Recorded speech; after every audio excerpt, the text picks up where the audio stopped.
You start.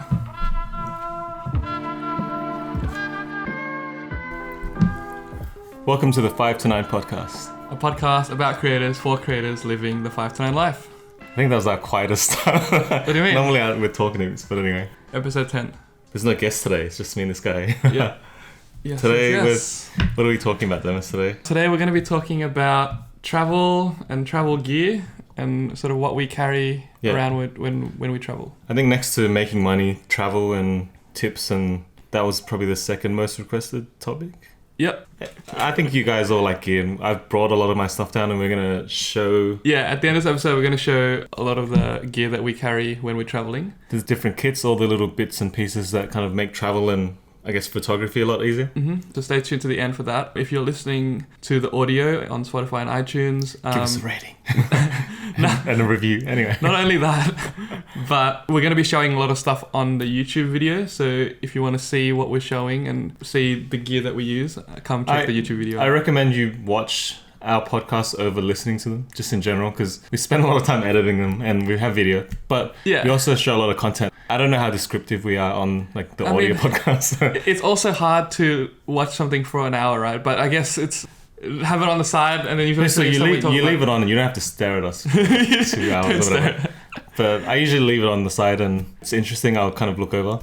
Yeah, if we're talking about something descriptive or showing something, I think it's good to see what we're talking about maybe. Like if you have YouTube Premium as well, you can exit the app on the phone, exit the YouTube app while you're watching it, and you can still listen to it. Is that only on YouTube Premium? Yeah, you go. We've been fortunate. Like I forget how I didn't even realize that was only on YouTube. Is like I didn't even realize that was YouTube Premium only. Well, yeah, because like when you don't have it, you flick out of the app and then it just cuts out. Yes. Oh. But we get to keep going, right? Yeah, we can. Yeah, we have it on the side and stuff like that. I think people.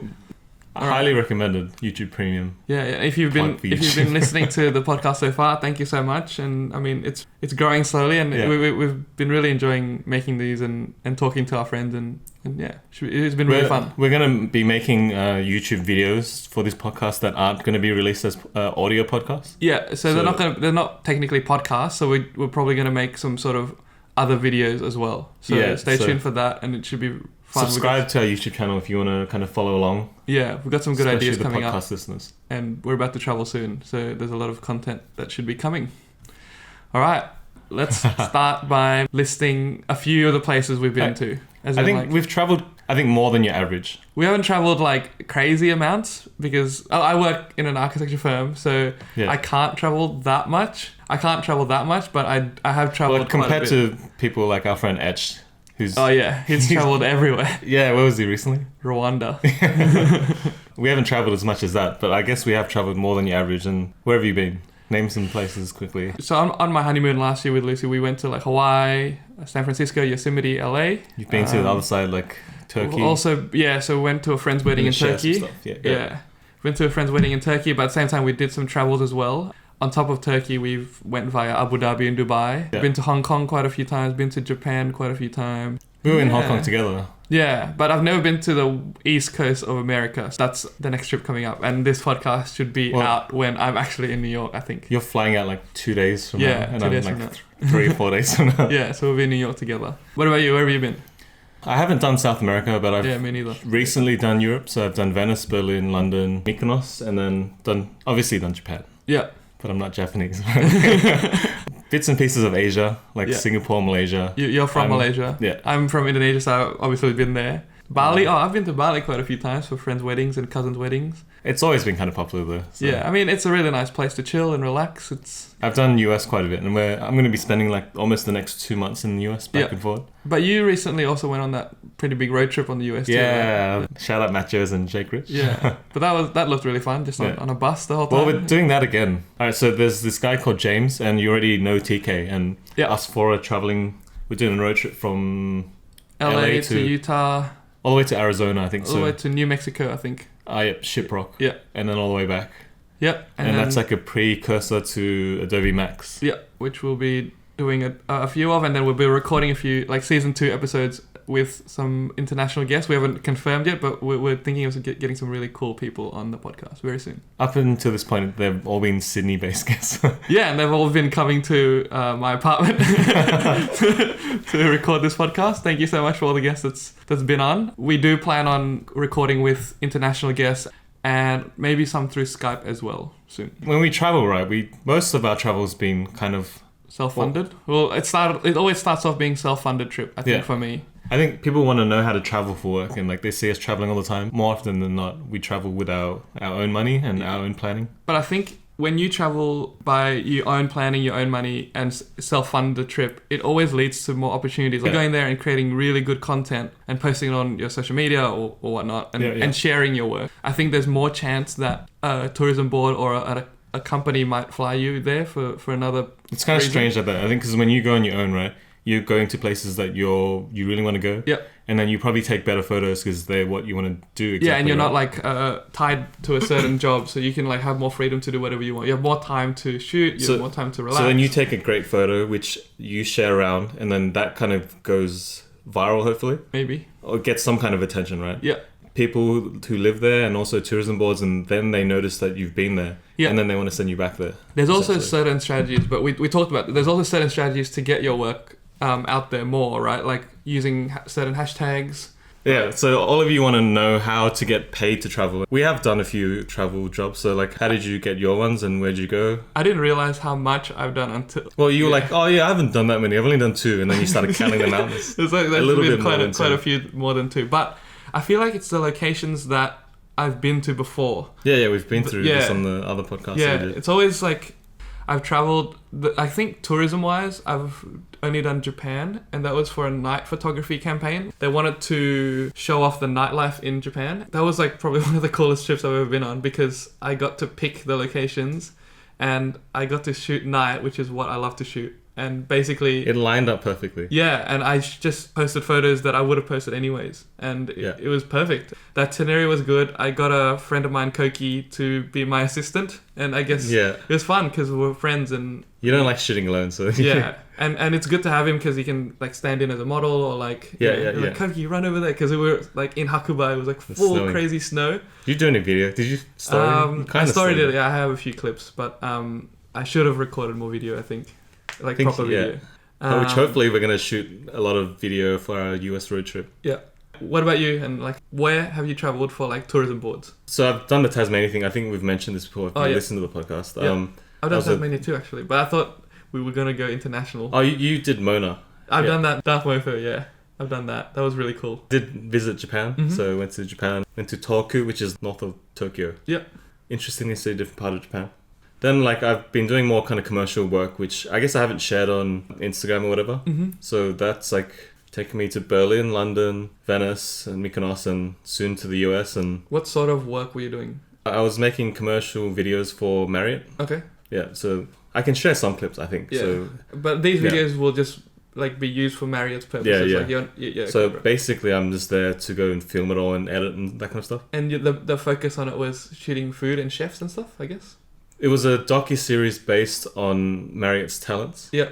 Yeah, so there were some interesting people from like bartenders to managers to sommeliers.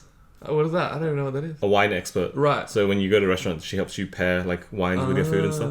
Okay. It's an interesting job. I mean, I think all that kind of stuff leads to really good experiences and you must have learned a lot. Like shooting food must be so different. Like some of the places I tried to go there early to, like, I got nothing on, so I'm just going to show up like a week early to chill and check everything out. Yeah, you always do that. You always like stay a week early, stay a week later. Yeah, so... Yeah, it's good. Anyway, like I'm going to New York for one day. Yeah, it's pretty crazy. They're flying you there for one day. There's a Microsoft launch event, which obviously it should be out by now. Even they also said, like, we understand it's a long flight for one day, so if you want to extend, that's fine. That's really cool. But obviously you paid for your own accommodation afterwards. Airbnb. Yeah. And then, but they paid for the flight back. Because it's like the same price. Yeah.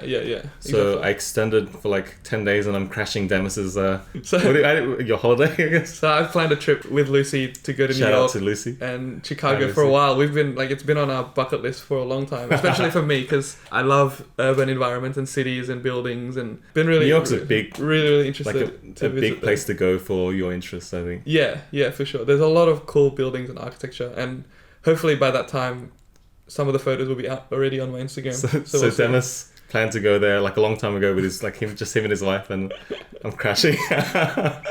It's all good. I requested Microsoft to send me there just to... I think also like, if you can, I think like if a company reaches out to you and says, can you do a job from this date to this date, right? If you have the flexibility, I think it'd be really cool like you to just like extend it a week early or a week after to explore yourself, because then they're actually more paying, relaxed. But they're also paying for the flight back, so you can utilize that as they'll well. pay for it up to the point of whatever they were going to pay originally, and then anything extra you can chuck in. Yeah. But you just fly back on like an off day and like... Yeah. Which is fine. And also like, I mean, when we go to Adobe, they actually offer like, do you guys want to stay back and like let us know what date? So that it's been quite flexible and been really good. It comes down to money. If it doesn't cost them anything extra, they're okay with it. Also gains you extra time to explore the place as well. It's more relaxed. Like usually when you're on a job, you're running around like crazy. And like, I was talking to the guy who went to Japan for Sony. Sorry, I can't remember his name. He was like, it was crazy. Like we just non-stop had to run around. It's like, this is welcome to like... getting paid to travel. It's always like a very, very busy schedule. They already have like planned itineraries usually. Like you'll be going here, and then you just non-stop like driving, and then you get no sleep, and sometimes you have to hand over or like post on the day, and it's like... I mean, as much as it's awesome to be paid to go traveling... Whinging, eh? No, it's like obviously like a first one. No, it's as much as awesome, but I think like going on your own and like focusing on like passion projects, right? Like going on your own and like exploring yourself and taking the time to explore the places you want is probably the best thing to do for travel, and the best thing for you to grow yourself, to get better content. If you can get travel jobs, that's awesome, but I think you need to have you time as well, me time, and like, you know, that kind of stuff. Like you need to see it with your own eyes, with your own itinerary and your own kind of motives and plans. Otherwise, I guess it's not your experience. An example would be during my honeymoon, I reached out to Royal Hawaiian, the hotel, the Pink Palace. I think it's pretty famous. It's pretty pink. Yeah. And so I thought that was a really cool hotel. They said for 3 nights they want X amount of content, right? Not just for their own feed, but extra for like photography for their websites, etc. For a full day, I was just shooting stuff in the hotel, so I wasn't really exploring Hawaii. It's kind of like a two-way catch. Like you want to stay somewhere cool for cheap, but at the same time you have to work, right? So you waste the day. So if you're there for 3 days, then you're kind of screwed. Yeah, so you have to like balance it out. Like, do you want to create content for someone, or do you just want to like explore yourself? Yeah, and pay for it. So it's like that balance. So that's why I don't like taking kind of sponsorships when I want to travel, especially if it's like a personal trip.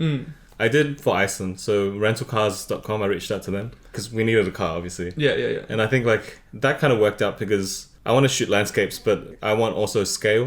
So like putting a car in it's like not a big deal. And they're pretty good. They hooked us up with a little white kind of 4-wheel drive. There are also really cool travel gigs where like the one we did for Cathay Pacific. Yeah. Where they literally just told us we could shoot whatever we wanted and post. I think it was 4 posts or something. But we would have done that anyways, right? If we went to Hong Kong, and that was pretty cool. These jobs line up with our motives, and like I guess everyone wins when it's like that. Exactly. I think the content is much better. The company gets more engagement from us. Yeah. And there's more interaction with the audience when it's like the content matches your feed or matches your style. Don't bog down your holidays with too much sponsorship, I guess. Only when it lines up. But so if for someone who's like trying to get travel for work, what would you recommend to do? Like we were saying earlier, travel yourself first. Show your content, show your work, push out good content first. Practical tips go. So like tagging tourism brands? Yep. So tagging tourism. So each country or each city would have their own tourism Instagram page, and then there's Japan would be Visit Japan AU or Visit Japan JP. They have heaps of regional branches. So there's Visit Japan UK and US and Russia as well. I mean, there's also pages like Koki's page, Discover Tokyo, where it's a self-run page, but I think tourism boards would see that page. Yeah. So look for other feature pages that share location purposes, like Discover Tokyo. Not only look for hashtags, but also use the city as its hashtag, like hashtag Sydney or hashtag Japan, Japan, just because people usually search those hashtags as well. For Sydney, there's I love Sydney and see Australia. I think it's just generally getting on people's radars, people who make decisions on who to send and that kind of stuff. Exactly. So if you want to have more Australian-based jobs, you need to look for the Australian local pages. And you could also reach out to them, right? Sending them a DM or whatnot. But I think it's sort of a little bit of a tightrope and like a bit scary. Like, what if your content's not good enough? Or what if it's not what they're looking for? Yeah. So you kind of might put the wrong foot forward. So maybe... the chances are they'll probably ignore you. Yeah. Because like imagine a tourism board's DMs. Yeah. I would recommend just like waiting. I know people who've reached out. Yeah, I mean you could obviously reach out and show your media kit, show your portfolio to them. Yeah. And maybe they want it. But I don't know. For me, I work part-time, so it's really hard to reach out. Yeah, I can't imagine how life would be for someone who works full-time, and it's exciting though. Like when I get that email, like it's like, oh, do you want to go to Japan for night photography? I'm like, I get so excited. But imagine like we're recommending for people to stay back like before and after. Normal people can't do that. Oh yeah, true. So come to the 5 to 9 life. I think. Although yeah, I mean, quit your jobs. It's hard for me as well, right? It's hard for me as well to extend, but less hard because I'm part time. But in Hong Kong, you want to talk about that funny story that what happened? Also, so for Cathay Pacific, we got sent over there for perfume. Yeah, which was kind of interesting because I think I got photos. Yeah. Did you ever shoot the perfume there? I posted a flat lay of it. Oh right, okay, yeah. Thanks for noticing. So we woke up super early to kind of go. There was we went separate hotels to start off with, right? And then we wanted to go sunrise on top like Kowloon Peak. It's called Kowloon Peak, yes. Yeah, which is like a hard place to get to apparently. Yeah. So I woke up at like 3 a.m., 4 a.m. and then I got a taxi from my hotel to your hotel. Yep. Picked him up. Halfway driving there, I can not speak even Cantonese. Halfway. It was only like 5 minutes. Yeah, but I can speak Cantonese, and I didn't ever speak Cantonese during that time, but I knew what they were saying, right? And the guy was like, "Oh, where are you going?" He was like, "Kowloon Peak." I was like, "Oh, I can't go there. Yeah. I'll take you to someone who can." So he drops us off at a different taxi rank and chucks us in another cab. He spoke to them. He was like, "All right, whatever." Like the other guy was like, "Sure, we'll take him. I think they just wanted money, right? The story continues, right? And then.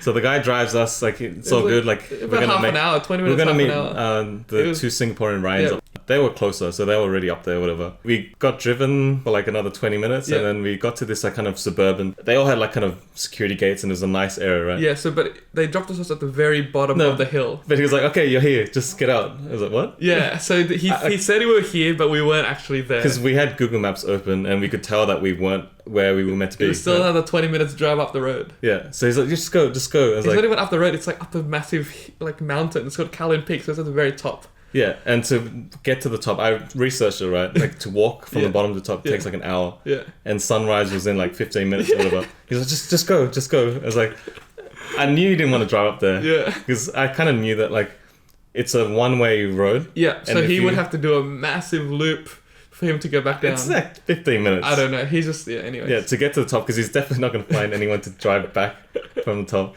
And so he just kicked us out of his cab. Like we're in some residential area. We were just so lost. We were like, what do we do? And then we were late, and there were a few security guards around, and you could speak Cantonese. So I was like, Ben, speak Cantonese to them. Ask them stuff. Hong Kong people are notorious for like not helping. Yeah. Like they're not mean. It's just their culture, right? Coming from Australia, harsh. Like we kind of used to people maybe helping out, but like.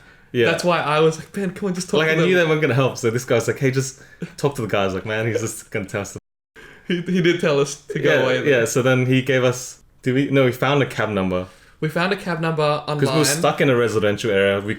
We weren't going to make the top. Luckily, we had internet, so that's a big bonus. That's a massive travel tip. Always have internet with you. So we found a cab number. I called it, and I started speaking English. I go, hello. We were trying to order a cab to take us to the top. I was like, we're at Kowloon Peak, at the bottom of Kowloon Peak, and we're stuck. Is there any way we could get a cab to take us up to the top, or like come pick us up from this location? Yeah. And the lady was like, let me check. And I was like, okay. She like starts talking Cantonese in the background, and she just goes, no, and she just hangs up on me. And I was like, okay. There wasn't much time to go before sunrise. Yeah. We're gonna woke up like 3 a.m. And we decided to just like give up a little bit. Like let's go down the hill. We just walked down the hill. We couldn't even find a cab home at that stage. We were trying to find Ubers as well at the time. Yeah. So I walked down, and then I called an Uber, and I caught someone, right? There was a few. You tried to call Uber a few times. There was no one there because it's like so early in the morning. Yeah. I found some guy like an Uber, and I didn't put in our final location. So he came to pick us up, and then he was about to take us back to the highway, and then I put in, I was like, no, it's this way. Then he kind of got stuck and taken us all the way to the top. And we finally made it. And we can show you some of the photos we got from the top up there. It was a really good view though. Really nice light, and it was so cold, but... Yeah, it was nice, but... There was a lady walking backwards, remember that? Oh, I don't ever have the story anymore. I will see, maybe I do. She was like walking backwards, it was really funny. I think I reversed the story in my Instagram stories. It looks like she was... I was like, hey, how come you're walking backwards? And she was like, oh, it's easier on her ankles or knees or something. Yeah. But yeah, cabs are kind of... Interesting story about Hong Kong and like... Yeah. Cabs in different countries are different, right? So like Hong Kong, they're pretty kind of... Some countries you gotta like set a price first before you get in. Like they try and rip you off? Or or ask... You have to sometimes, like I think in Bali, you have to ask for a meter. Indos. You need to take the bluebird or the silverbird. You don't take any other ones. Yeah. In Japan, they're super expensive, so I'd avoid it if you could. Yeah. I like the swinging open doors in Japan. How that's when you try and touch it, you break their mechanism and stuff. Like, no, it's auto. Just get in, get out. Don't have to touch anything. Yeah. But I think Ubers and taxis are very useful when you travel, obviously. Look at it before you go to places, because some countries don't have Uber. Japan doesn't have it. Don't they? Nah, okay. They don't. It's and illegal. some countries Ubers look down on because it like ruins the taxi industry. Whatever, dude. Taxi industry is like all around the world. I know, but like I've heard stories where like I've only had bad taxi experiences like in Sydney anyway. Right. Compared to Ubers, where they have to kind of be nice to you because you can rate them and stuff. Yeah. And if their ratings drop too low, then they get banned or whatever. Yeah. But I was in the city. It was pouring down, right? And I was with a bunch of friends that like I only wanted to go down the road. Right. And I was like, hey, like I realized this is down the road, and the guy was like grumpy kind of dude, right? I'll pay you $20 to drive me like maybe 200 meters down the road. Yeah. Who gets paid $20 for 2 minutes? And he didn't want to do it? He was like telling me off when I got there. So I was like, man, fuck this. I just chucked the money in his face and got out. He's like, it's raining, man. Like, what do you want me to do? And like, all he has to do is just loop back. It was from Shark Bar to like the Chinese Gardens. Oh, wow. That's pretty close. $20. Yeah. And he was telling me off, like, how do you... So I prefer Ubers and Lyfts and whatever. Yeah, for sure. I think so too. Usually they're nicer people as well.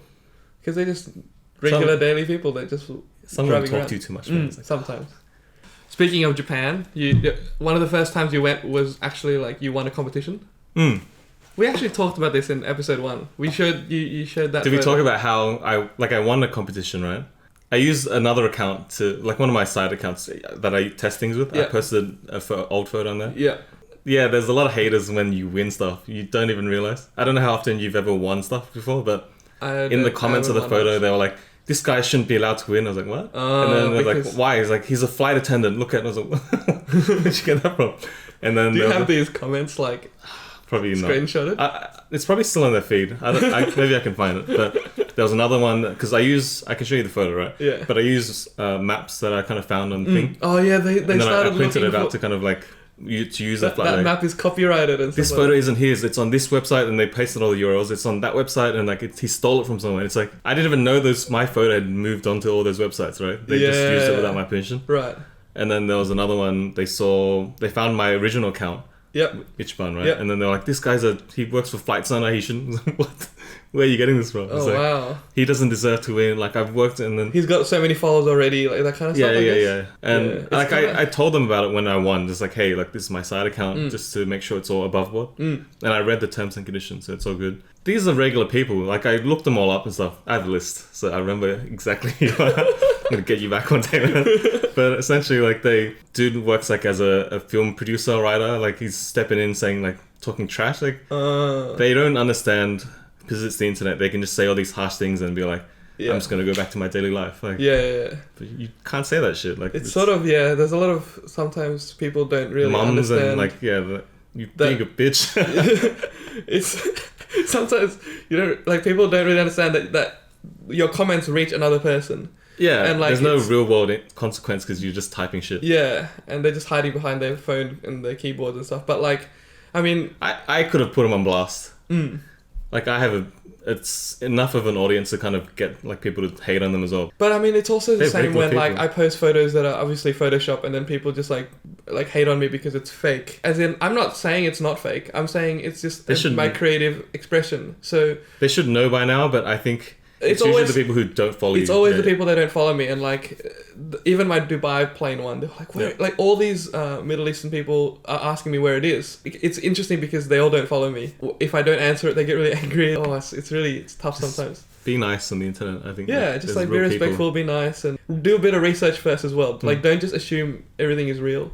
Obviously, for my account, I do a lot of Photoshop, so like sometimes the locations are made up and I make things up. It's fun for me, and that's just the way I create content sometimes. But a lot of the time, I also just do normal photos. Going back to the Japan trip, everyone must think that I get paid to go to Japan heaps. I've been paid to go once, and I've been 4 times, right? Yeah, I've been paid to go once, and I've been 3 times. Yeah. The first trip, I won the competition to go there for the first time, right? Yeah. And then we travelled with David, Saka, and China. Mm-hmm. That was my first trip. I spent like 30 days there, so it was quite a while. But that was for the competition win. Yeah, so that wasn't paid at all. But in all my photos that I post, I tag them anyway. Yeah. Because it's like... Yeah, they gave you the trip anyway, so might as well. Yeah, I want to kind of promote like Japan. I really like Japan, and so I tagged them. What did you win? A 30-day trip? Like what was it?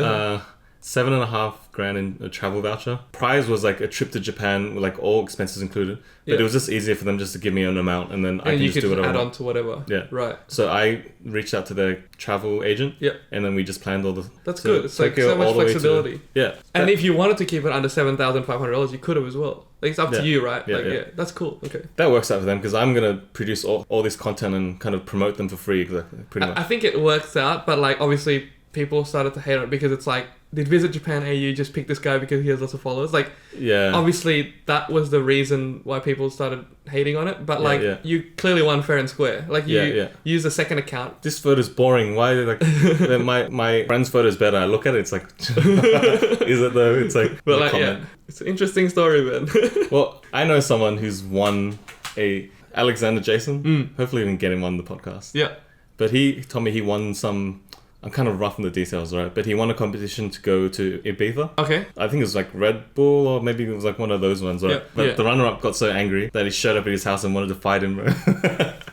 So I guess like mum's talking trash on like my winning photo is fine. Right? If you did. This guy shows up at your house and wants to fight you, like... How did he even find his house? That's crazy. Yeah. If you ever win stuff, there's always salty people who believe they deserve it more than you. Which... I guess my competition was like a game of skill, not a game of luck. Yeah. But just take it easy. Like you didn't win, just move on to the next one. It's very concerning if it's a game of luck and they still get angry because it's luck. Like how can you? You probably don't. So once you don't win the competition, you don't look at it anymore, right? Yeah. But you should look into like the comments and stuff and like there are some dirty people. I don't think I've ever won anything massive or anything. I don't know. Tips for that: enter competition. Because you win. Like people do actually win. I need to enter more. Yeah. I feel like I'm really bad at competition and contests and awards. And... Not just travel ones, but like just photo contests and all that kind of stuff. I think it's a good place to get recognized. Yeah. Other than Marriott and Japan tourism, like what other? Just list off a bunch of other things that you've been traveling for work. Cathay, we did that one. Cathay, yeah. Visit Japan. Traveled to the US with Adobe quite a few times. We're going again soon, so that'll be fun. Yeah. When you travel a lot, it's so hazy. Yeah. I think I've done like Adobe, obviously, but then last year I was on like in February of this year, I went to San Francisco with Samsung for the launch of the S10, and that was really cool. Just to see the keynote, just being around, the launch of a tech gear, like a pretty big tech. Yeah, I'm going to be at the Microsoft one. So so it's like, it's really cool. Right, so moving on, travel tips. Yep, travel tips and travel hacks. So just travel on your own first. If you want to become a food photographer, you just need to start taking photos of food. So the only way to become a travel kind of photographer, influencer is to do it yourself. Yeah.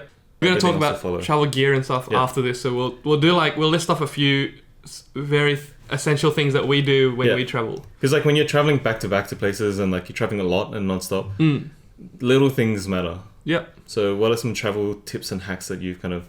Okay, the first thing I do before traveling is like maybe just spend like a couple hours researching the place. So like... How do you find places?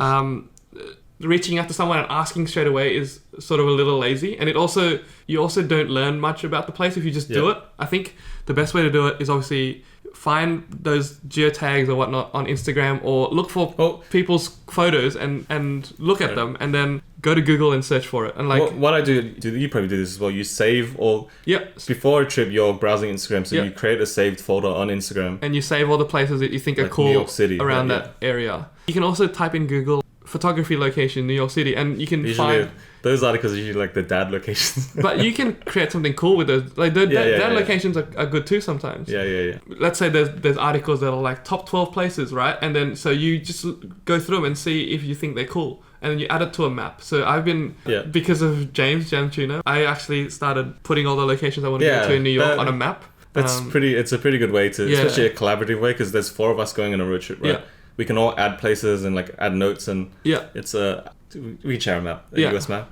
So that's for, so James Tuna started a map for our Utah trip. That's on Google Maps, Yeah, and then, but because of that, I started my own one for New York. All right. But I guess it's also really cool as well, because when I travel with Lucy kind of picks all the restaurants and food places. So if Lucy picked the restaurant in this area, I can sort of see what other places are cool around that area. Yeah, on the map. That's kind of helpful. Let's plan it around that day. Oh, dinner's going to be there, so sunset will hit this spot. It's always good to know the location and geography of things. Yeah. Talking about kind of looking stuff up on Google to find places, that hasn't been helpful for me up until this point. Yeah. Like, it's usually like dud locations that I don't care about. Yeah. But I normally go to Instagram because like you can actually see the real location. There's normal people who take photos of it who don't edit and just put it on there. Yeah. And so you get a better idea of like what the place is like.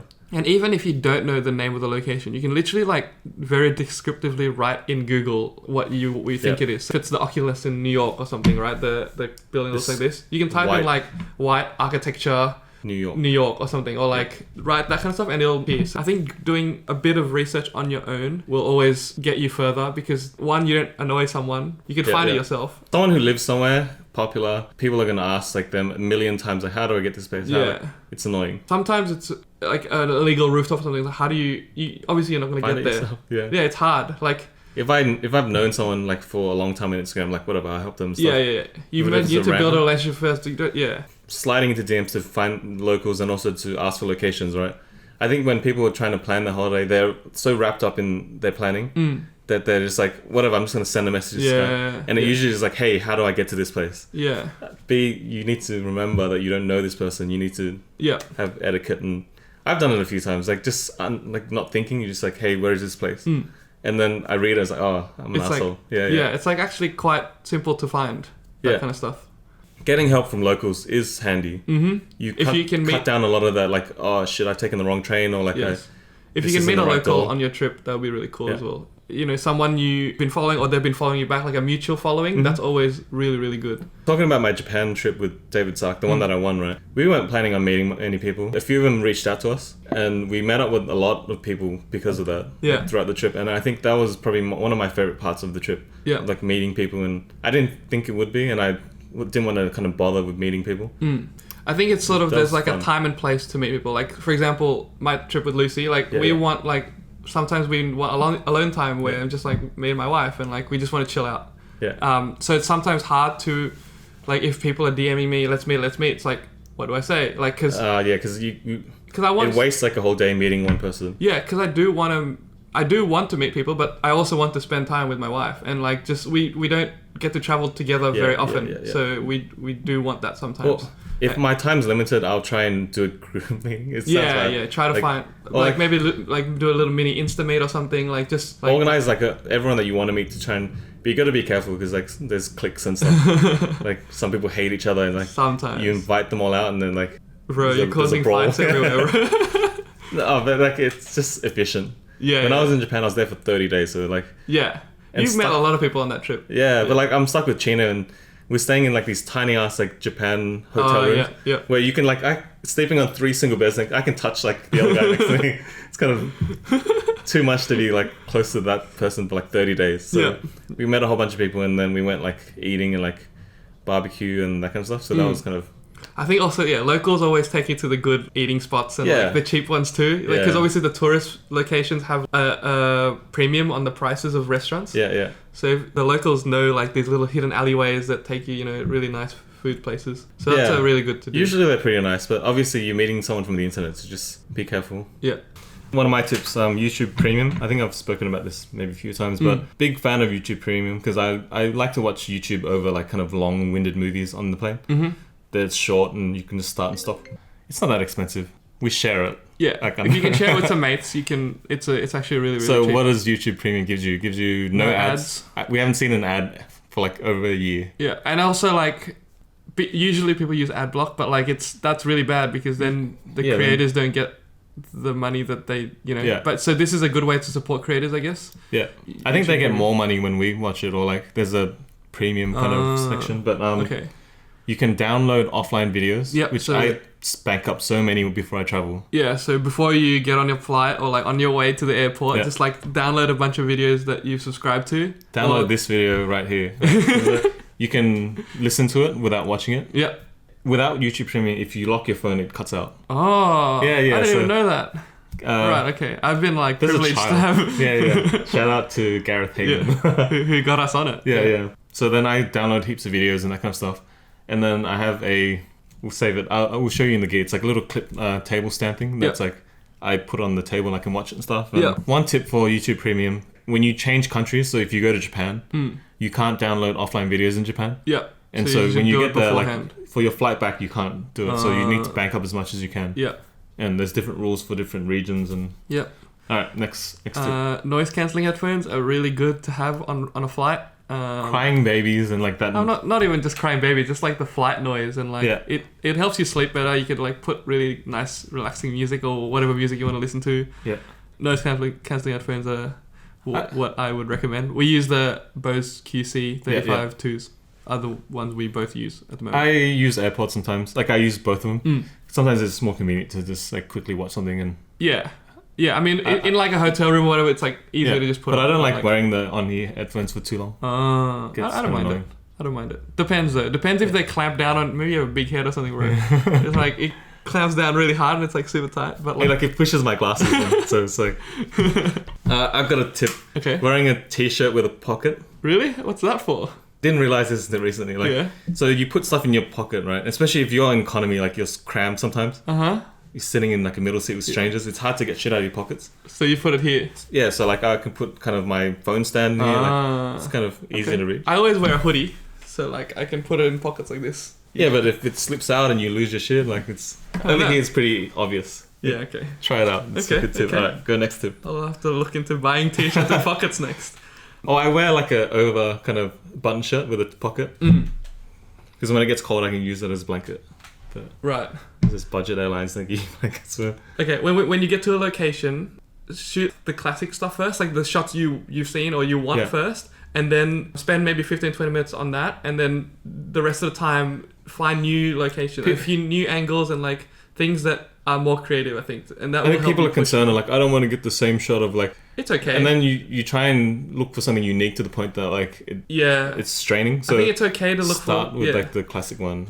Because you can use the classic ones to create more creative things as well. Like there's other things you can do to photos that. Whatever, I'm gonna take the normal shot too. Yeah, of course. But it's like it's a good thing to have as a stock thing in the background, like just in case you need it in the future as well.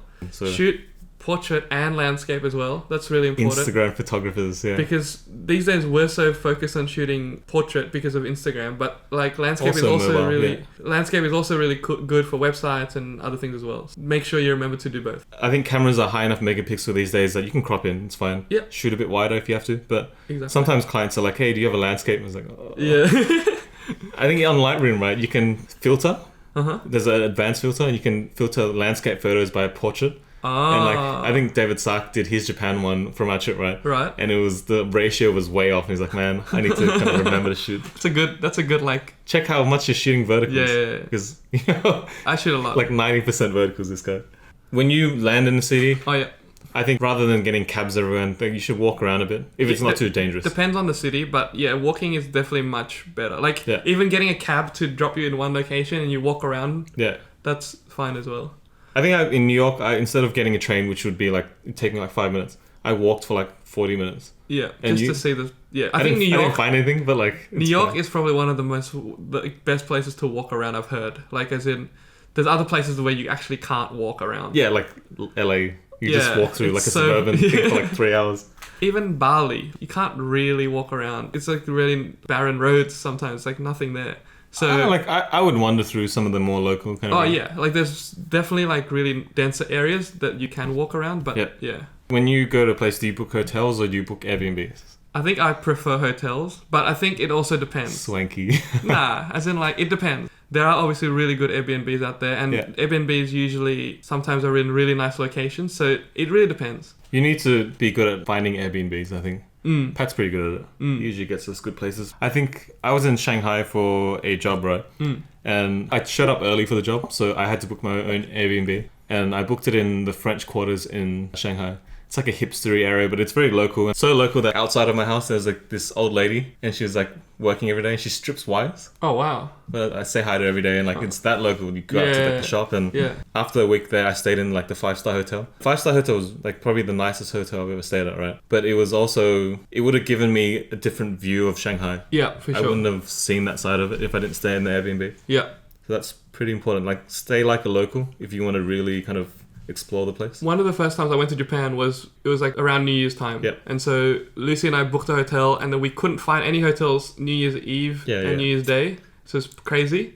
So we decided to book an Airbnb. I think just having the two experiences, like you said, it's very much different. Yeah, because then you get to realize how like Japanese people live, like the very small, like you live like a local, and it's very interesting. So like you learn a lot. They probably lived in like stayed in hotels, and like it's a very kind of insular experience. It's all the same everywhere you go, and it's like Japanese hotels are tiny though. Yeah, like it's really crazy how tiny Japanese hotels are. But I mean, you can touch the walls. Like there's literally like sometimes no room to walk around the bed. It's like like there's no room to open your suitcase.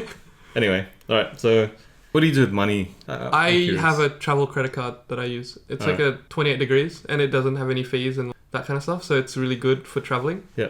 Do you pull out, like, some countries you need cash? So I always have cash before the trip, just a little bit, just in case. Yeah. Maybe like $200, $300, just in case. Everything else, if I can use a credit card, I'll use it. I usually just pull out from an ATM. Depends on which country. Like, you go to Japan, 7-Eleven is like a financial institution. Yeah. So I calculated the fees. Like, you're paying maybe like $50-$60 by the end of the trip. I think it's more beneficial to take out more at once than like little bits. So you save the fee. Yeah. So you go to China, like they don't use our credit cards. Oh, really? Yeah, they have Western Union, whatever. Like they don't take MasterCard or or Visa or whatever. So what do you do to pay? Cash. Oh, so China you need cash then? Cash, or like they have WeChat and Alibaba and stuff. Yeah, okay. So Alipay, sorry. Right. So you use the QR codes. Right. But that's an exception. Right. In the US, they still love cash. Yeah. It's kind of... I find it pretty crazy how in Australia, like, tap is like... is so advanced. Like, even in the US, they don't have much of that. Like, they're starting to kind of switch over. I think, like, the issue with the US is they don't trust the tap thing. And it's hard to roll out to, like, 150 million people. Yeah. But it's interesting, like, how Australia is probably one of the more advanced ones with the tap. And, like, it's so fast. But you say it's advanced, but, like, is tap and pay more advanced than the QR Chinese version? I've never done that before, so I don't know what that is. That's pretty advanced too. How do you do that? They pay for everything. I went to photocopy a license or whatever because I couldn't speak to him. He just pointed to like this QR code on the wall to pay. So you just scan a QR code? I don't have it, and I gave him like $10 for one photocopy. Yeah. So they just like scan markets and they just scan a QR code and they pay. That's it. Even like buskers and beggars will like scan my QR code. Oh wow, that's interesting. SIM cards. What do you do?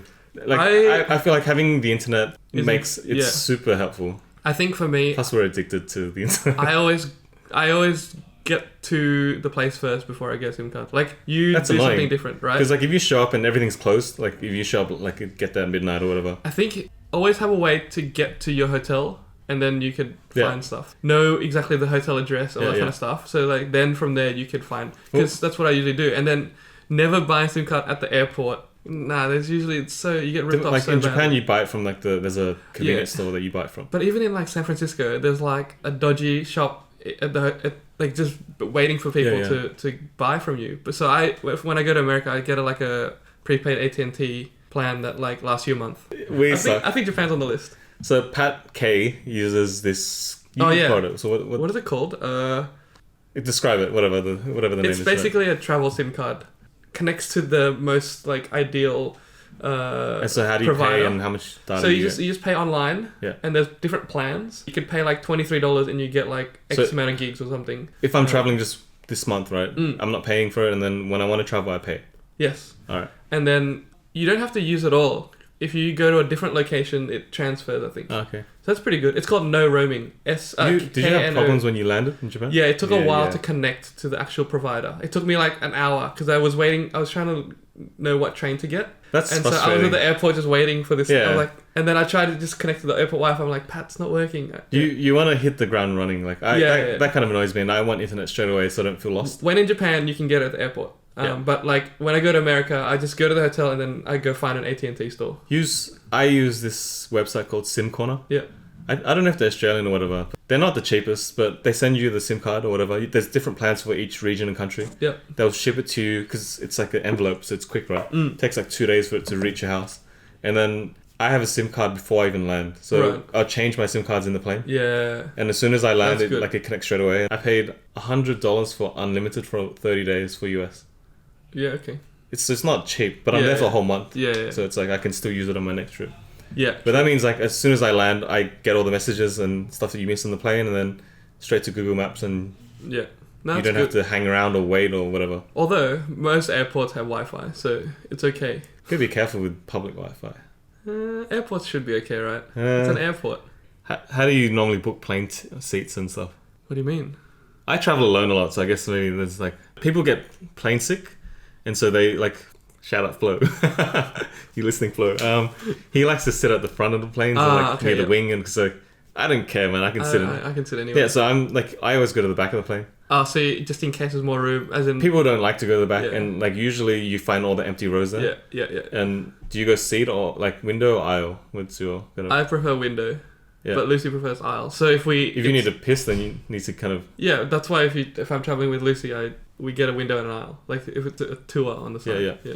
When you're booking your seats, usually the back, sometimes you need to pay like a fee to book seats, but the back, no one cares, right? So it's a 3-seater, right? If you see someone sitting on the window and then the 2 seats are free, try to book the aisle seat. So then no one wants to sit in the middle of 2 people. Yeah. And so highly unlikely people will try and book that seat. Yeah, that's true. If the plane's not full. Yeah. So I guess we can move on to like gear and like travel gear and like what cameras we use and stuff. So, but I think a tip for that is to just know what sort of different kits you have. So like, what does your bag look like when you're going to the airport and going, when you're about to travel? That's full. That's as full, much right? As you can pack what's your bag look like when you're going out and shooting just the street? What's your bag look like when you want a drone? So shooting it's like, night, shooting night. Yeah, so there's different like kits. Just realize what kits you want to bring at what time. Like we be able to change it. We shoot a lot, and we've been shooting for a few years. So just by experience, we already know. Like I've never actually thought of this, but it's like last night when you said pack your travel bag, I literally did it in like 5 minutes because I knew exactly what to put in it. And it was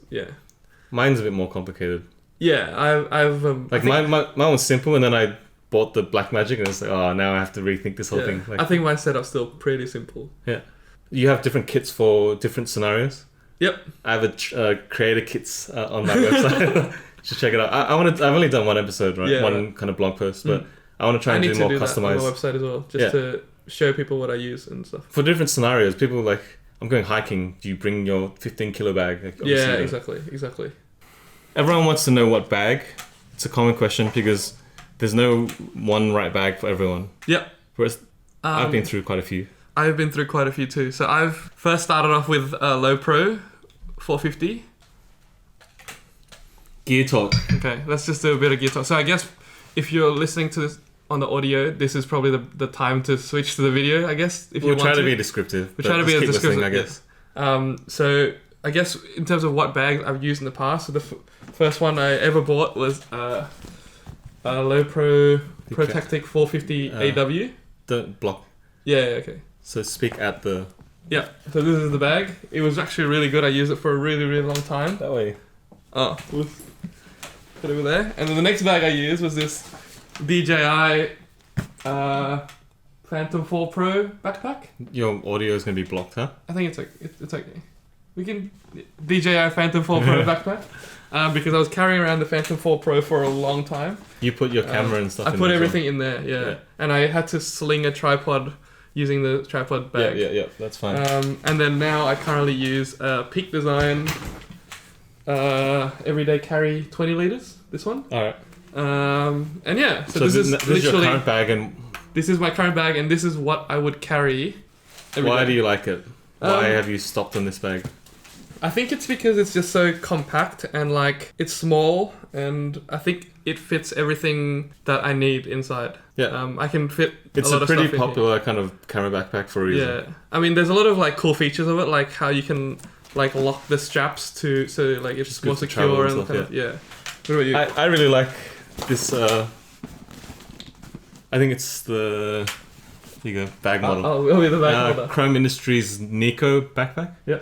I think it's a skater's backpack. So over here you can put like your skateboard strap, but I strap my tripod to it, right? Right. But it's small, and like because it's small, I can't fit that much stuff in, which saves my back from like all that extra weight. Is this the version 2? Because you had the version 1 before, right? Yeah. So this is the new one. I've used this a lot for like travel, but because I've upgraded my gear, I need a slightly bigger bag because it's not that big at all. This bag is like a day pack size, right? Yeah. I can cram it full and it's fine or whatever. Yeah. Then shout out to Pat. I bought this off Pat recently. Pro Tactic 450 AW Mark II. So this is the second version of the one. Yeah. The one that you had, before, So it's slightly bigger. I haven't even set it up, but I bought it so it can fit my DSLR. That's fine. On the bag holder, bro. Okay. So I bought it because it's slightly bigger and it fit my DSLR, my lenses, and my Blackmagic. Yeah. The Low Pro is a good brand for backpacks. I thought it was too big, the 450, nice. but like this in person, it's fine. Yeah. I like it because it has a lot of kind of straps and tactical kind of stuff to do. You can attach a lot of the stuff. You can attach lots of things to the bag, and it's comfortable, very flexible. Yeah. Low Pros are good. It's also not like you have peak design, which like every photographer has, and it's like yeah, whatever, dude. It's like it's not cool anymore. It's all right. I still like my bag. I guess describe it. So I guess a few people asked as well, like what. So I think I just go through my bag. It's just really quick. I just do it quickly. Whatever, dude. Yeah. Just go. So, just go the main parts. Like, so this is usually the setup I carry it in, which is what it looks like. Okay, just in your bag. So, I would attach a tripod on the side when I'm shooting night, but I also carry it most of the time anyways, just in case I want to shoot a time lapse or something. Yeah. So this is the Manfrotto B3 Advanced tripod. I bought this off Elaine, actually. Yeah. It's lightweight. It's like stands quite tall, and I don't mind carrying it. It's really nice. Alright, it's a fine. tripod. We don't need to go. Yes, it's a nice tripod light. For carrying. It's because it's light. When I travel, I carry a camera and 3 lenses. That's all I carry, and then drone, of course, on top. So this is the camera I use, and usually it's got the 24-70 on it, just like because that's probably the go-to lens. So this is the camera. What's the camera, sorry? It's the The camera I use is the A7R2 currently, and I'm planning to buy the A7R4 very soon. So this is the A7R2. When I travel and like this is the only gear I carry everywhere with me anyways, I use the Sony A7R2, and I'm about to get the A7R4 very soon. So the lenses I will show today will fit on that camera as well. Yeah. Usually I've got my 24-70. It's very beaten up, if you can see. Like I think I was shooting. Common problem with Sony lenses. I was shooting a bit in the rain. I think a bit of water got in, but it's okay. It's okay. It still works. But yeah, so this is the main gear I have. The strap is the Create Explore Dispatched. I think you use the same one. So talking about the straps, right? I like this strap better than the Peak design. Yeah, me too, actually. The Peak design, this doesn't seem as sturdy, but it's fine so far. Yeah. Like I've had my 7200, like a heavy setup on it. But the thing, what I like about it the most... is the clips. The clips are long enough that when they don't get in the screen's way, when you say you pick it up to your face. Yeah. Like with the Peak design, because the clips are so short, it almost always covers the screen or like the viewfinder. Right. And so when I'm quickly lifting it up to my face, like you have to quickly move it out and like... So these are long. The reason why I like these clips as well is because I can change it to the wrist strap as well, which is this. So this is a little wrist strap that you can just clip on. Same clip system as Dispatch. So it's a Dispatch one. So it's really good. Dispatch. I like this stuff. Lens I carry and bring is the Sony 12 to 24mm f4. And then so you have all 3 lenses, which covers the from 24 to 200. I also carry a teleconverter. This 2x teleconverter, which is tiny. Yeah, I do. In this. So what does that change your 7200 to? 140 to 400. So you have 24 to 400. I have 12 to 400 in my bag all the time. And I guess for me, it's just all about flexibility, and I just want the flexibility when I'm traveling. Flexibility. Yeah. One more time. I've been trying to record more YouTube videos, so I carry around this mic as well. It's the Rode Video Mic Pro Mark 3. Yeah. And so the good thing about it is that the battery doesn't... Right, so the Mark II, which is a lot cheaper than this one, right? There's a switch to turn it on. So if you forget to turn on the switch, you're stuffed because you have no audio. Yes. This is auto on and off by like the signal. So as soon as you record, it just knows to turn on. And it also turns off the battery. Like it doesn't waste the battery. Yeah, when you stop recording, it turns off. It's super handy. It has a rechargeable battery.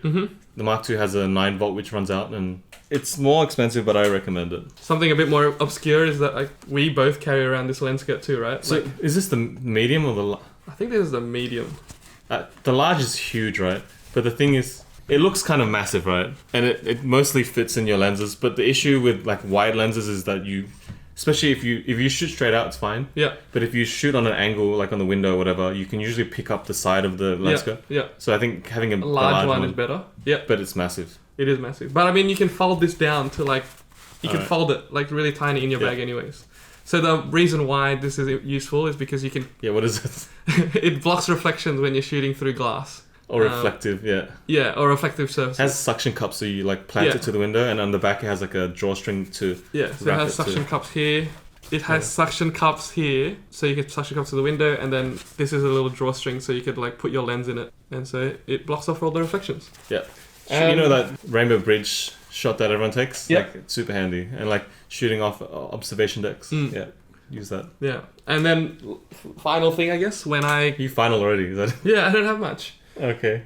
So of course there's also like spare batteries and like spare SD... Sure, I know. Of course there's like spare batteries and SD cards, all that kind of stuff, which you carry. But final thing is the drone that I use. And if I need to go out with the drone, I usually just sling this on the side. Or sometimes it actually fits in this bag too. Yeah. What is it? It's the Mavic 2 Pro. And so this is the bag that comes with it as well if you get the Fly More kit, Fly More combo. And so inside is just the Mavic 2 Pro, which is this. And then I also carry the smart controller as well. Do you like the smart controller? Yeah, smart controller has been really good. The signal's really good for it. And it feels really like nice to hold too. And the screen's really nice and bright. And and then you get to use your phone also. Always carry spare propellers and batteries as well, like drone batteries. So do you use ND filters? I do not. I do not. I don't have any ND filters for my drone. Yeah, I don't really know how to use it as Polarizers? Well. I would recommend polarizers, right? Because it cuts reflection, especially for like beach water stuff. Yeah. People use NDs to get cinematic footage, right? But I think it only really matters when you're like close to kind of stuff. So if you're flying really tight and you get that motion blur, it kind of looks cool. But when you're like 100, 500 meters up or whatever, bro, that's illegal. you can't see the difference. Really. So the laptop I use the Dell XPS 15, and I carry around a mouse as well, which is the MX Master. This is not the latest one. Yeah. So there's 3, but like I use this as well, and I just carry, it's like so nice to use when you're editing rather than a trackpad. I think this one's good because it works on all surfaces. Yes. Whereas like some like bug out when you try and put it on like whatever. Yeah. And then the hard drive I usually carry are these really tiny Samsung T5s. They're 2 terabytes and really fast to work on. We should talk about hard drives and that kind of stuff a little bit, right? Yeah. So I recommend SSDs, which are these things. Yeah. I use T5s. I use T5s, right? But then I also use SanDisk ones, which are so I use these, right? They're expensive, so I recommend people using having one of these as their main working drive, and then using cheaper drives as like backup and that kind of stuff, right?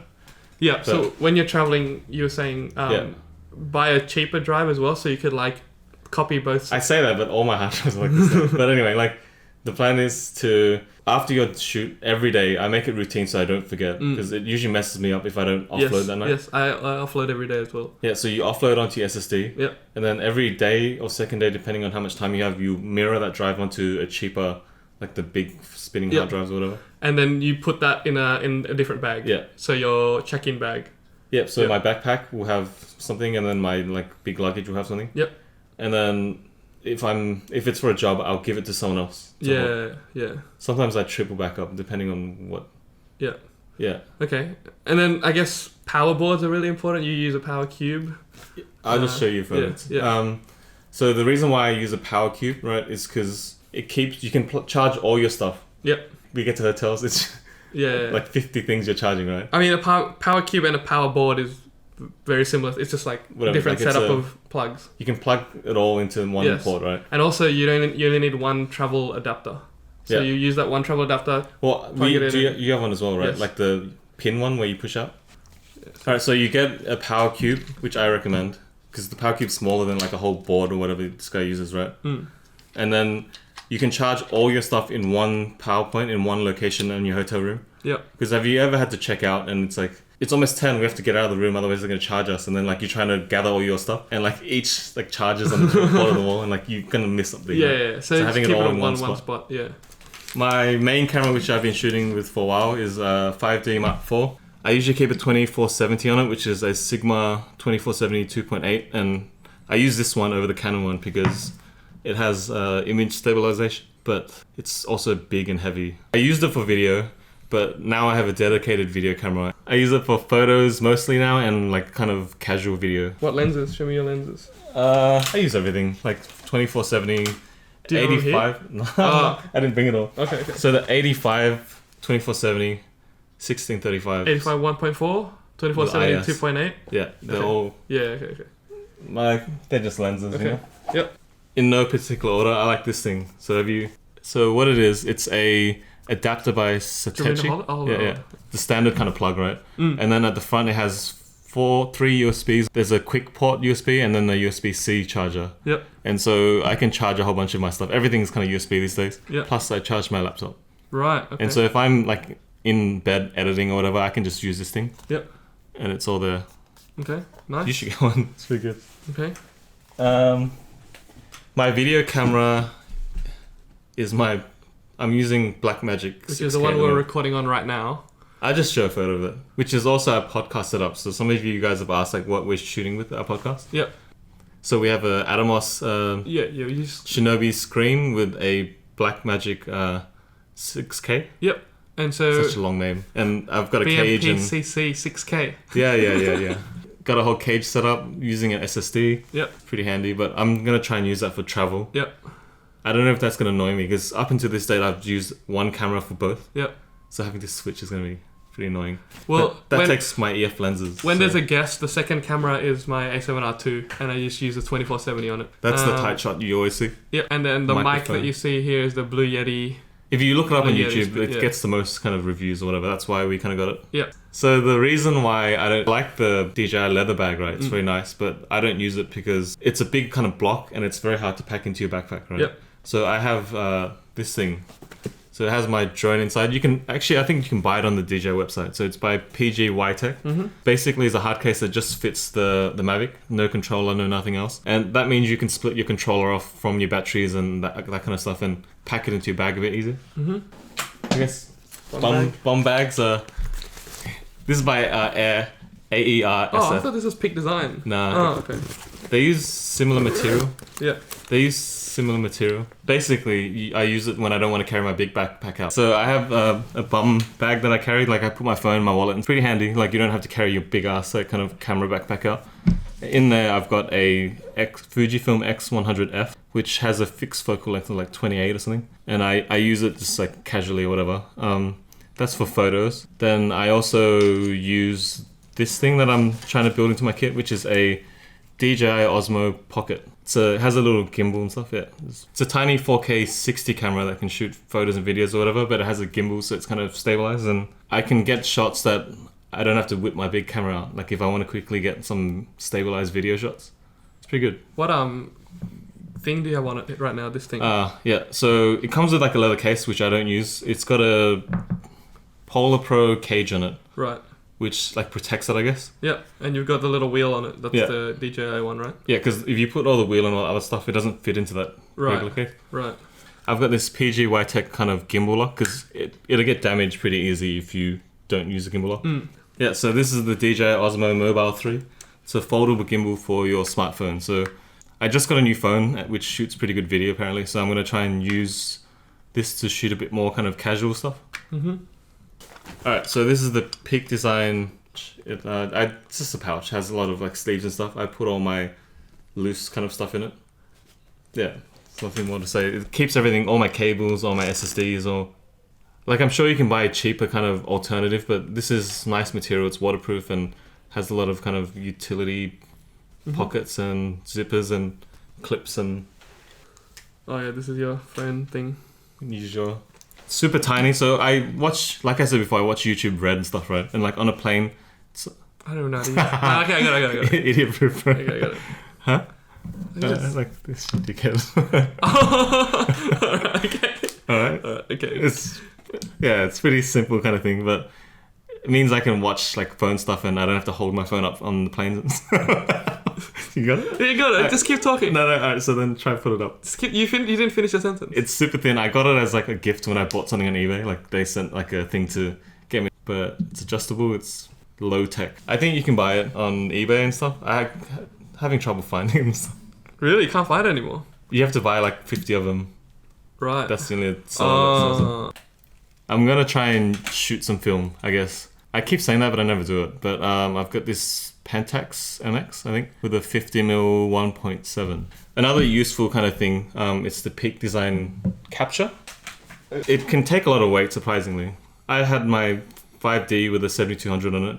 You look like an idiot because it's like that big or whatever, but yeah, it can take a lot of weight and it's super easy to put on and off, right? The reason why I like it is because you have your neck strap, right? Yeah. I was on a glacier because I needed to take photos of the actual thing while we're doing it, but we're walking on a glacier and it's super slippery and it's wet everywhere and there's sharp, jagged things all over the place. Yeah. And my camera's like walking and it's swinging all over the place and you have to climb and it's like banging and stuff. So to quickly put it so it doesn't move anymore, I think that's super helpful. I think if you're not used to it though, be really careful because it's like, if you take off your bag not realizing that the camera's there, then that's happened to me once, but I didn't smash it or anything. It's just like, I forgot that it's there. So just remember that you have a camera attached to your bag strap. So if you're taking off your bag, be careful. Take the camera off first as well. Yeah, it's super quick. I don't use it like normally because like when you put it on your thing and the weight on one side of your body is like too much. Yeah. Okay. Hope you guys like that segment. Yesterday we asked you guys to ask us some questions relating to travel and gear. So let's just go through and answer them now. I think probably the most common question is Andy Handrata and many others of you asked if you could bring only one lens when you're traveling, what would it be and why? It's DG23 asked that. There's quite a few. Yeah. I think for me, it would be the 24-70 because it's probably the most versatile. Like, you could get quite close up on things and you can also shoot It's the best walk-around lens. Yeah. So, but I think in terms of quality, like as in like uniqueness of image, you probably won't get the most unique images. Like all my images are unique, bro. But I feel like, if you go to 12mm, it's like so different than the usual. Like not many people have a 12mm. Or a 200mm. Like it's like the extremes are usually gonna give you more unique images. But I think 24-70 is like stock standard. Safe. Yeah, safe. When you pack your bag, you always attach that lens to it. I think that one first. Always, yeah. It's either that or 12-24 actually for me. Yeah. Yeah. Pat K's like he doesn't like the 24-70. Didn't he sell it? I think he's now 16-35 and 85 only. That sucks. 24-70 is the main. Because don't listen to Pat. Trust me, 24-70 will, like for commercial purposes especially, like it's the most versatile and like you can get away with, because if you're 16-35 and you're stuck with that, like 16-35 is also 2.8, but it's just like you just get a bit more reach with a set, like you don't get the 35-70. Yeah. Alright, so Mix.Creative Studio asks, when you're traveling, do you limit how much gear you take for weight and space reasons? If you travel budget airlines especially, the weight limit's 7 kilos. Yeah. It's like, it's really... My bag's already 7 kilos just by itself. Like, how do you... It's a big issue, right? So, every time we pass the TSA, we're super nervous when they walk up to the scale or whatever. Yeah. We try to, like, avoid them somehow. I have a trick, but I don't know if I should share it. I travel with Lucy, right? Yeah. So the only way to get on the plane is to have the little tag that they give you. And if you pass, like, the weight check. Yeah. So... Lucy would go get her bag checked, get the tag, and then come back, and then I leave my heavy bag with her, and then I bring like a smaller bag and get a bag tag myself, and then I can just switch it. Yeah. So no, but the thing is, sometimes they check you when you're about to board the plane. Yeah. So they have like that scale, and they like can't get away. It's I don't even know how to answer this question. Like I think having my chrome industry, it looks really small, but if you put like solid metal in there, like you can get it up to like 50 kilos or whatever, right? So it doesn't matter, like just by looking at it, if you don't look like you're struggling, it looks like it's fine. The Peak Design bag looks small too. It's not massive, so it's like it looks okay. Yeah, so they usually don't ask you. And you said you carry sometimes a separate tote bag as well, just in case. Like it's handy to travel with a tote bag in case you don't want to. If they stop you, you can take your laptop out. You can just try and shove the tote bag like full. Yeah. I mean, worst comes to worst, you end up paying for it, which is bad, but... That's, like, I don't mind paying. The issue is when they're like, you need to check it in, and it's like, I'm not checking in my bag. Yes, But they're usually pretty lenient when you say it's expensive camera gear, and they're like, alright, and there's batteries and stuff. Also, like, batteries are heavy, especially drone batteries, and you can't chuck that into your check-in. So that adds to the weight of the bag. So like it's really hard to get it to 7 kilos. You got like I have Black Magic, which the batteries last like 30 minutes, so you need to carry a ton of those. Rocket's saying he has 20 batteries for that. Yeah. So it's like So there's that battery. Then there's like the Ronin battery. Like it's a pattern pretty much. And the Anchor battery, like all those batteries, you can't check it in. So it's like you gotta put that in your backpack. I'm also gonna buy like a V-mount battery, which is like. Alright. Depending on what I'm doing, maybe I won't bring my 7200. I try to not take that as much as possible. Right. So I'll bring my 85 in place of it. And if I have to bring it for like longer trips, like our US one, I'll put it in, that case that it comes in, like that pouch thing. Yep. And then chuck it in my check-in. Whatever else I can put in my check-in, I'll try that. For me, I usually chuck my drone in there without the battery. So I just like the drone itself, I take the battery off and I chuck the drone in there and the smart controller in my check-in bag. I like to keep my camera gear on me. But everything else, like for me, because it's sort of stock standard, like camera and 3 lenses, it's very easy. So like I just keep it all in one bag. Well, my kit's grown quite a bit. Yeah. And I've traveled for work, right? And you need to bring so much gear, and if your bag doesn't show up, if you put in check-in, your bag doesn't show up, like at the country, you're pretty screwed, right? Yeah, exactly. So you have to have all the essential stuff enough to get going in your carry-on. Yeah. And it's pretty stressful. Mm-hmm. Went to Mykonos and Adrian, shout out Adrian, he brought an FS7, which is like massive in its own. Yeah. And then he also brought a water housing for that, which is like this big. And we got through somehow. I don't know how, but it's like, come on, like that's... I feel like airlines should be more lenient with camera gear and like... It's really hard to regulate it because how do you know you're a professional photographer? How do you know, you're a content, you make videos or whatever. So like it's really hard, but I feel like who they're trying to stop. They're trying to stop the people who don't want to pay for a check-in baggage, especially the budget ones, right? Yes. And they try and shove like everything. 3 weeks worth of clothes into like a tiny ass bag. Yeah. It's oversized and it's usually like they don't have enough strength or not tall enough to put in the thing. And if you can limit the weight of your bag just for your back, like I get back pains and stuff when you're carrying like a 15-20 kilo bag. Yeah. How heavy is your bag? Fully loaded when you travel with a laptop. Yeah, I think it's loaded. Like between 12 to 15 kilos, which is kind of ridiculous for like. It starts to hurt after a while. But I mean, it's only when you go to the airport and then because of the batteries batteries and the laptop. Yeah. When you're traveling out, the laptop gets replaced by a tripod, but it's lighter. Yeah. Yeah. If you get stopped, you can also apparently wear your camera. So you have a camera strap, right? Just wear your camera in your neck. I think they're smart enough to know. Yeah. But. So Natella Sam asks, thoughts on traveling with a drone? Have you run into trouble in foreign countries for it? Never, but I hear stories. Yeah, I feel like I carry my drone everywhere, but there was a time when I was in Turkey and they sort of tried to force me to put my drone in my check-in, and it's a big Phantom 4 and I couldn't, no way it's going to fit and it's quite fragile. Yeah. I just said I would, but I didn't do it. Yeah. I just kind of like passed the scan and then I just brought it in my bag the whole time. In terms of like laws and stuff, always make sure you check the laws and like always try to be as safe as you can. When you think about it, understand if it's too windy, if it's so many people, like that kind of stuff. Like you always have to check it and like be really careful when you're flying. I'm going to New York only, and I'm not going to bring my drone. Right. Because it's illegal to fly on Manhattan, and there's no opportunity to fly it really. So will I spew? Maybe. We'll see what happens. But we'll try heli ride, so hopefully we could get some sort of like similar vantage points. Yeah, but there are countries like Iran, for example, where you cannot fly a drone. Like there's that Aussie blogger couple who's like, they're 10 years jail, Yeah, it's sometimes it's very risky. So just like be really careful and like charged with espionage. Yeah. That's crazy. _mellow.k asks, percentage wise, how much time is spent editing while traveling? For work, when they need it, obviously I have to do it. Yes. But I guess I think he's asking like when you're just traveling for fun. I don't. You don't? No, I try to not. I try to keep up with my posting schedule. Like it's really hard when it's like... Demas is OCD. It's really hard when it's the time difference is really hard. So sometimes like you have to stay up till 4 a.m. to post or something. Obviously when I travel, I post a little bit less. Yeah. But the aim for me is try to get like at least one edit done a night. Yeah, just like whatever photo your favorite photo from the day, try to edit that. Just like spend 20 minutes to half an hour just seeing what you can get with it.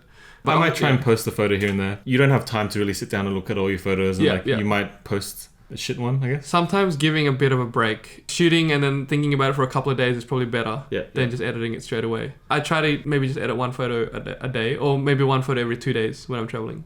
That's it. All right, Jonah Gray. What's going on, Jonah? What are both of your next purchases and kit upgrades? For me, it's the A7R4, and that's probably it. As in, like, lenses. It's pretty expensive. Yeah, lenses and stuff, I already have what I need. It's just, I think it's upgrading my body is the next thing I want to do. Yeah, I think I'm kind of sorted. So I'm waiting for the next, like, pro mirrorless Canon, which might be a while. But I just bought the Blackmagic. Yeah. I need to buy a C fast card. Yeah. So I'm going to go to B&H in like New York. That place is massive, so I'll story the hell out of it. But I've got a big shopping list of just random tidbits here and there. Right. C-Fast cards are like $500, bro. Really? And you got to buy a reader and... Wow, okay. I never used a C-Fast card before. They're expensive. Side.photo asks, which camera gear changed your life? Going to the 5D4. So my first camera was like a X Pro 1, then like a 50D and like... Didn't you use a 6D for a while as well? Yeah, then I had the Lumix GX8 and then 6D. And 6D was my first full frame. But it only had one autofocus point that worked, the middle one. That sucks. And it was so slow. Oh my God. People still use it today and it works. And then I moved to the 5D4, which has like amazing autofocus, and that kind of changed it. Right. I think for me, I went from like a really beginner entry level camera to a pro camera like in one hit. So I went from like a 1100D Canon to a A7 II Sony. Yeah. And I think that changed the way I shoot as well, because one, you full frame sensor, you get better quality images, I guess. I'm a big full frame advocate. Yeah, there's another question here, non full frame and full frame sensors. But I think, it just depends on your style of photography, and like, I think obviously... Alright, so let's quickly go through it. So full frame, you get better depth of field. Yep. You get better low light. You get better resolution, better quality photos, I think. Dynamic range, I think that maybe they're quite close these days. Downsides, the more expensive. And bigger. They're a lot bigger than like all the smaller cameras. Yeah. The lenses, by physics, have to be a lot bigger. And more expensive, the lenses as well. It's just more glass and stuff. Yeah. So using an APS-C, or like, there's APS-C, which is 1.6 times the...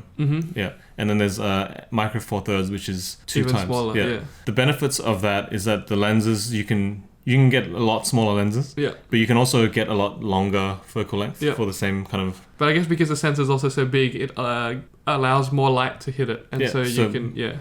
Usually the low light on smaller sensors isn't as good. Yes. So that's why another reason that this A7 II changed my sort of life and my gear, full frame. Shooting, is because it's full frame, and also it's got IS, so I can I do a lot of like sort of longer exposure shots, so I can do that. Steady hands, man. Yeah, but Canon doesn't have that, IS. As well as steady hands, gives you like half a second or 0.6 seconds handheld. So that really changed the game for me. When we were shooting Zigzag Tunnel, you guys had full frame cameras and I was using a Micro Four Thirds. Right.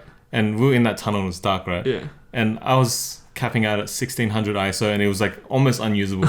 And you guys are shooting, I was like, I don't even know what to do anymore. Like, that kind of stuff. So. ISO performance on like the full frame sensors are usually better.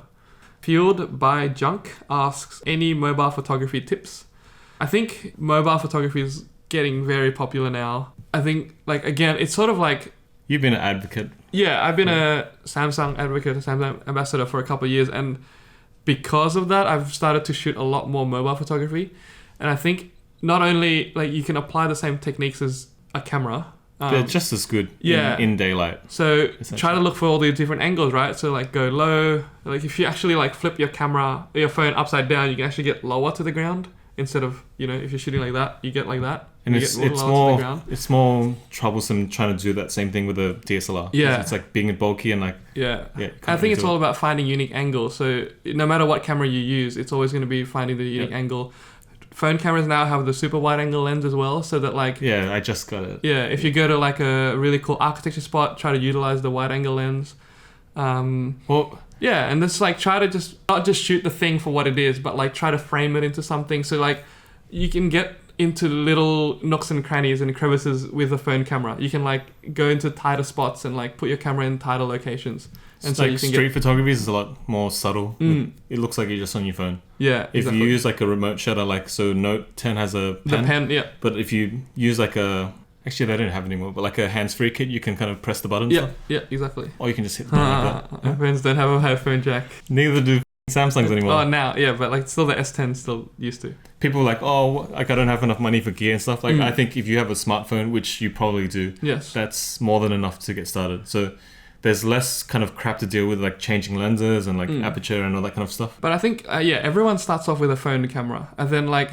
Have you seen that graph I'm going to put up here, right? Yeah. It's like when smartphones came out, that's exactly when like the sale of it was like 90 million DSLR sales per year. Yeah. And it dropped down to like just under 15 million. Oh, wow. In a year's time. Wow. Yeah, I mean, it's because it's so much more accessible, right? Like it's in your pocket, you use it every day. It's not only just it's not only a camera, it's also a phone and like everything. You use it for everything. Yeah. So it's, try to utilize it as much as you can. People who are complaining about not having enough money for gear, use your phone.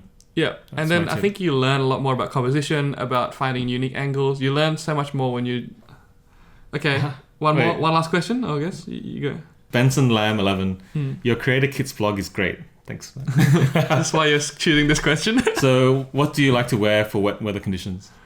Oh. I wear NMDs and... That's not waterproof at all. They like get soaked, and then when I go back to the hotel, they dry and it stinks for the rest of the trip. So I need to get better shoes.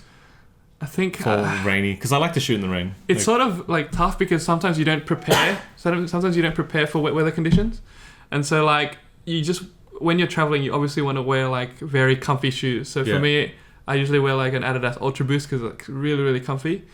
But you never prepare for wet conditions. So I guess. Sometimes, like I even buy an umbrella when I'm there, like it's because you don't. But I find it hard to shoot with umbrellas, like using. So I carry a rain jacket, so I have like a Patagonia kind of rain shell. Right. Put that on, and like your bag, you need to put a rain cover on, because even if it's like water resistant or whatever, if you're standing in the rain for 5 hours or whatever, like it's not gonna hold up. Does your It has at the bottom you just pull it out and it's like a rain cover, but. If your bag doesn't have a rain cover, you can buy one on eBay for like $3. Yeah. It's like a shower cap, but for your bag. Yes. They're pretty handy. But I guess in terms of clothes, I don't think Like a rain jacket. I don't even carry a rain jacket. I bring it with me, and like if it's... Yeah, I mean...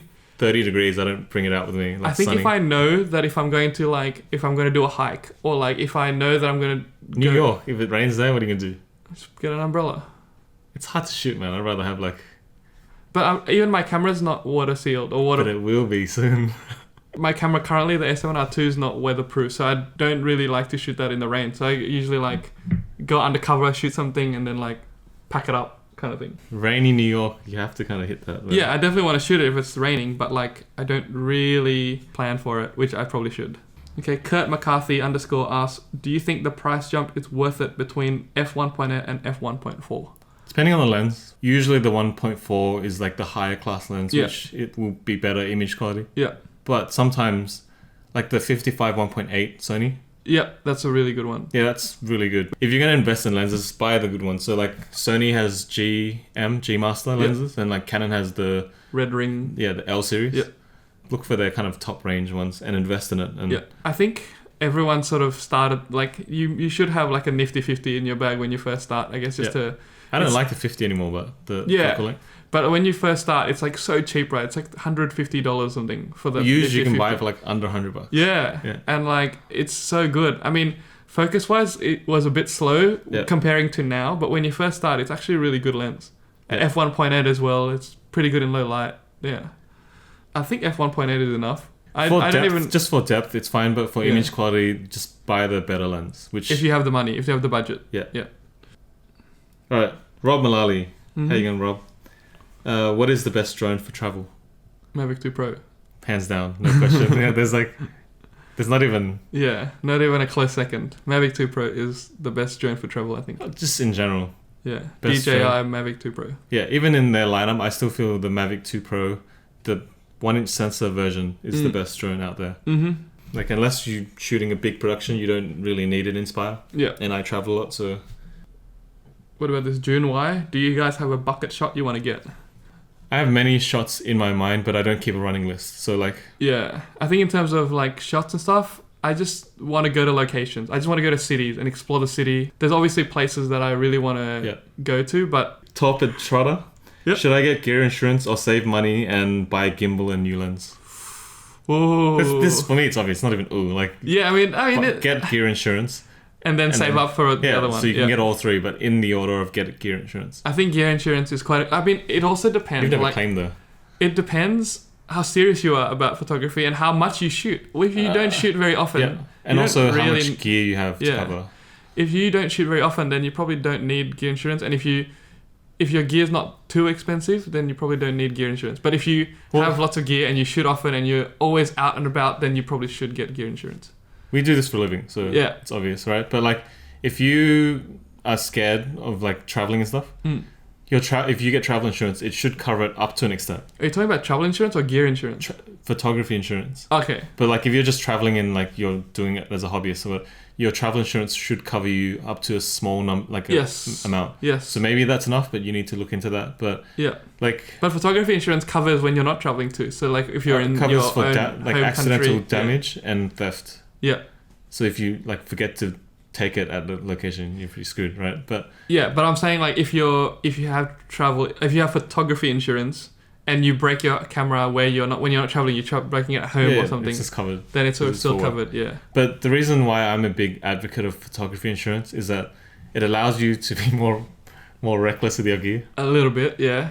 I mean, you obviously don't go crazy, but like just go diving with my phone. Just replace it with like It allows you a little bit more freedom when you're shooting. Well, like if it's raining and like my thing is weather sealed, which is fine. But like if I'm standing in the rain for too long, it might kind of. But I have gear insurance, so that's fine. I think that's all the time we have for guys. It's been quite a long episode. Thank you for listening. Hope you guys learned something. If you're watching on YouTube, make sure you hit the like, comment on what camera you use and what gear you use and what your favorite gear is, and also call to action. Nice. The bell. And also hit the bell and hit if you the have like any button gear and subscribe. questions, if you have any gear questions, hit us up and we'll definitely. reply. I have been replying to every single comment. Yeah, still it's all him. It's all me. And then if you're listening on iTunes, give us a review if you could. That'd be awesome. And if you're on Spotify, give us a follow. Follow us on YouTube because we're going to be doing other videos. Like we already said this, right? Yeah. And if you want to see some of our work, he is at Itchban and I'm at Demas. Stop waving, bro. We forgot to intro ourselves. Thank you so much for watching. We'll catch you in the next one. Bye. Should we intro ourselves quickly? Far out. Longest episode.